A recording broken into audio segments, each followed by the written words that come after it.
Long ago, when the mountains still whispered to the wind and rivers carved their names into the bones of the earth, there ruled a wise and benevolent leader, Emperor Yao.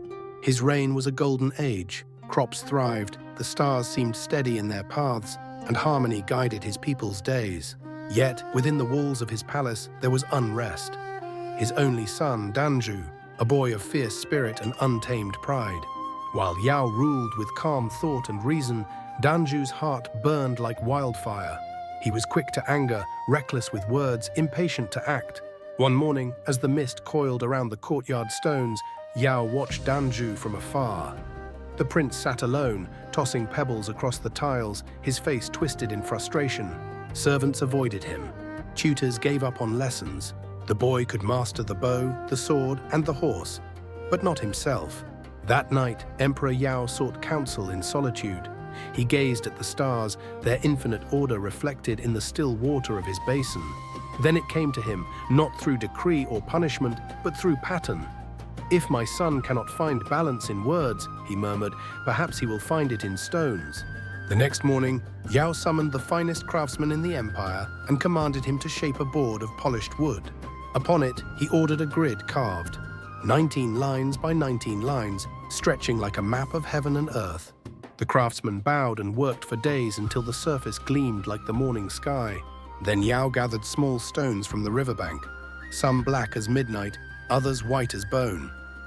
He placed them upon the board and called for his son. When Danju entered, he frowned.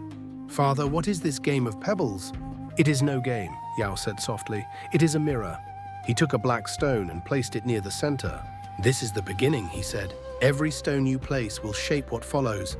Power lies not in strength, but in balance." Danju scoffed, but sat beside his father. Yao placed a white stone in reply. Slowly they began, a simple pattern, one move at a time. At first, the boy played without thought, chasing his father's stones as if in battle. But each rash move only tightened his defeat. After many losses, his face flushed with anger. "You always win, father." Yao smiled. "Then you have already lost twice, once on the board and once in your heart." Days passed, then weeks. Each morning, they met again by the same table. The prince's hands grew steadier. His eyes, once filled with pride, now studied the grid with quiet curiosity. He began to see the dance of black and white as more than mere contest.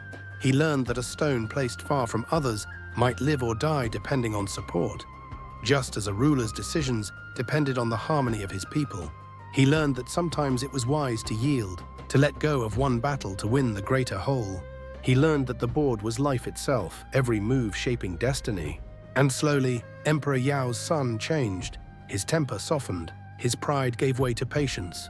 The servants whispered that the young prince no longer shouted, no longer struck his spear against the ground. Instead, he spent long evenings in quiet reflection, a bowl of stones at his side. One evening, when the cicadas had fallen silent and lanterns glowed like stars, Danju approached his father. "Father," he said, bowing low, "will you play with me once more?" Yao smiled. "Of course, my son." The board lay between them, 19 by 19 lines, as familiar as their bond. For hours they played, each move deliberate and graceful. Servants watched from afar, breath held, as the board filled with shapes. Circles of power, territories of influence, threads of logic and intuition.